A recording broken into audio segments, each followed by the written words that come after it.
And without further ado, Bobby Vanderheiden. Good job, Bob. Thank you. Thank you, Gary. Well, it's great to be with you folks here today. This is unbelievable to see Ted Winpenny here, and Q Donahue, and Ray Perry, and so many of the other wonderful old-timers that I've had a chance to meet through the years. And it's been a wonderful, wonderful run, and I'm not done yet. So tomorrow's the first day of fall. And I was thinking the other day of what reminded me most of fall when I was a freshman in New Canaan High School. Was it the smell of the burning leaves? How about the last swim at Kiwanis Park? Maybe a Boston cream pie and a grape soda at Libby's Diner after school. You know what reminded me most of fall in New Canaan in 1957? It was the sound of the hundreds of football cleats pounding on Meade Street as the New Canaan Rams ran down from the high school on South Avenue into Meade Park. You remember that? That was the sound of fall in New Canaan. I said to myself, I got to be a part of this wonderful scene. But I was only 4'9", and I weighed 90 pounds with a helmet on. I tried out for freshman football, and I actually wore the New Canaan Ram practice uniform. I don't think there was a ram on it. It was white, as I remember. For one practice, I wanted to play quarterback. I was a pretty good pitcher at South School. I played on Al Roll's Little League team. And Dick Tiani, where are you? Dick was the water boy on that team, the bat boy.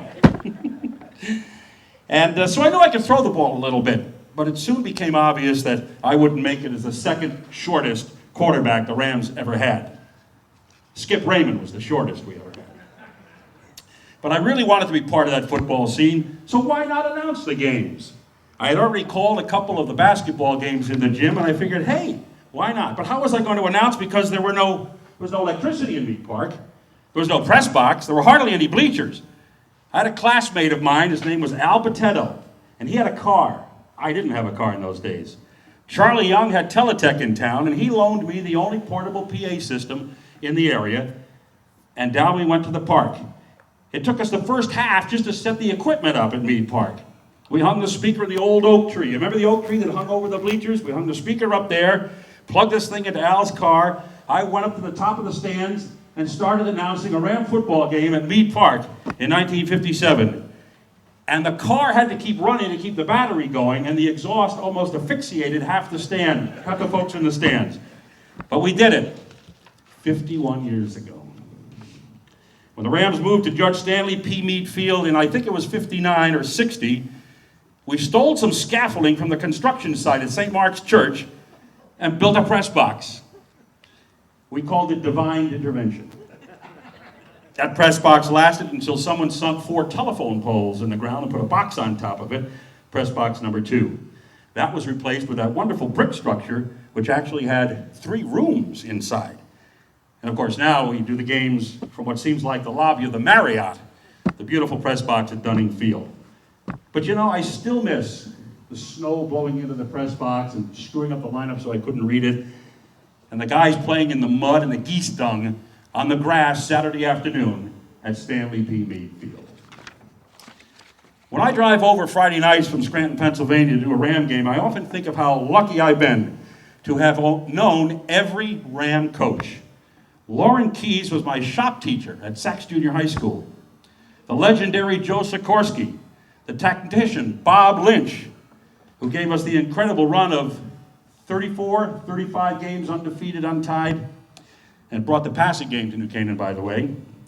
And of course, our current head coach, Lou Marinelli, the winningest coach in Ram history with 209 wins. And there were others who had an important influence on my Ram announcing career. Art Lane, who was our first scoreboard operator and a history teacher for many years at New Canaan High School. I think Art's retired in Arizona, the last I heard.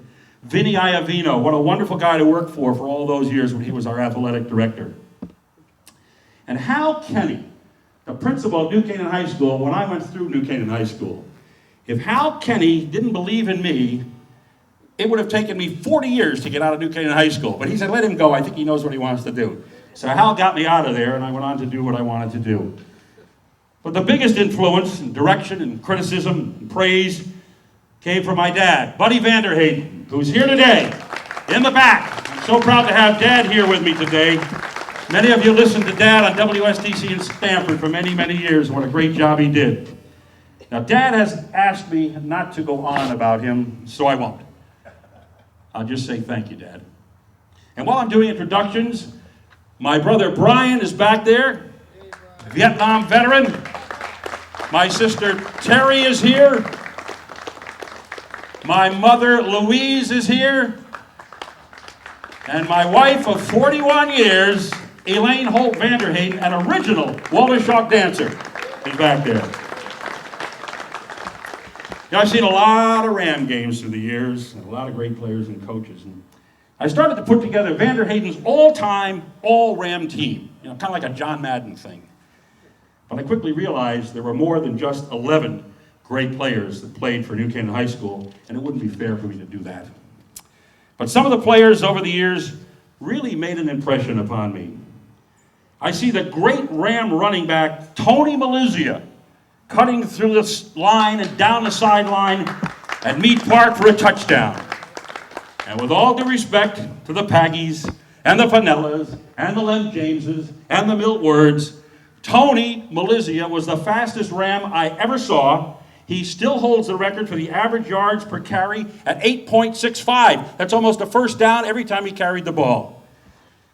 I think we can all agree that Pete Demerly was the greatest pass receiver ever to play at New Canaan High School. Many of the records Peter set in 68, 69, 70 still stand today. I liked Joe Zemo. You remember Joe Zemo? Joe played on the early Bob Lynch teams and was named to the 73-74 FCAC Eastern Division All-County team with Dennis Paglialunga and Bob Potts, Rich Reagan, Jeff Smith. Joe Zemo just looked like a football player. He had these big, huge thighs, his huge arms. He reminded me of Earl Campbell, and he kind of ran like Earl Campbell ran. We had a pretty good kicker come through here in the late 80s, Bob Warden. He kicked 81 extra points in his career and a 47-yard field goal in 1990, which was a big deal. Last week, by the way, a guy from Trumbull just missed a 51-yard field goal. So things have changed. I remember a scrappy halfback who played in the very early 70s, Frank Pinella. Ran or caught for 38 touchdowns in his 2-year career. In 1993, Chris Silvestri ran for 314 yards against Trinity in one game. Imagine that. I don't run 314 yards in a year. It's unbelievable. Lem James scored 40 points in a game against Rippewan in 1969, a record that holds. And he holds the record for the most points in a season with 172 that same year. Many great quarterbacks here in New Canaan. Very tough to pick a favorite. Kurt Horton holds most of the records in this category. But remember, it was Brian Sikorsky who stepped in that 1971 contest with McMahon when Kurt was out injured. Sikorsky, who was a junior and I played end at the time, stepped into that game, tossed for 157 yards, 16-6 victory, and clinched Bob Lynch's 30th consecutive win. Brian went on to have an outstanding career as quarterback, as you know, at New Canaan High School. Kurt's brother Rick, another record-setting quarterback. And then there was P.O. Pennington, with over 2,000 yards passed in his career. And most recently, Charlie Westfall broke Kurt Horton's record of total yards gained in a season with 3,079.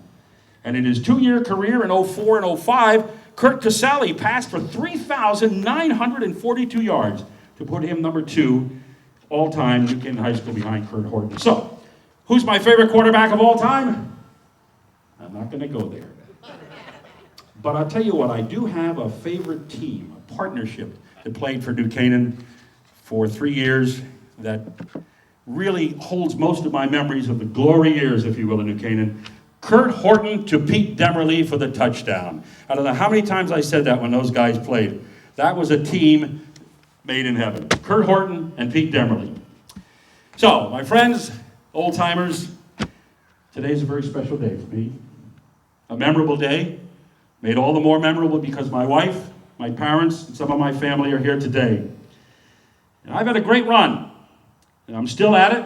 Got 8 radio stations over there in Pennsylvania we're trying to keep on the air. And broadcasting has given me the opportunity to travel, to live and work in some of our great cities, and has allowed me to come home to New Canaan in the fall to announce Ram games. I'm a cancer survivor. My doc tells me I'm going to live to be 100, which means I'll be in the booth for another 34 years. If you'll invite me back, and I hope you will. Thank you very much for this wonderful honor. Nice job, Bob. You're beautiful. Nice job, Bob. Thank you very much. Appreciate it. Bob, thanks for taking us down memory lane.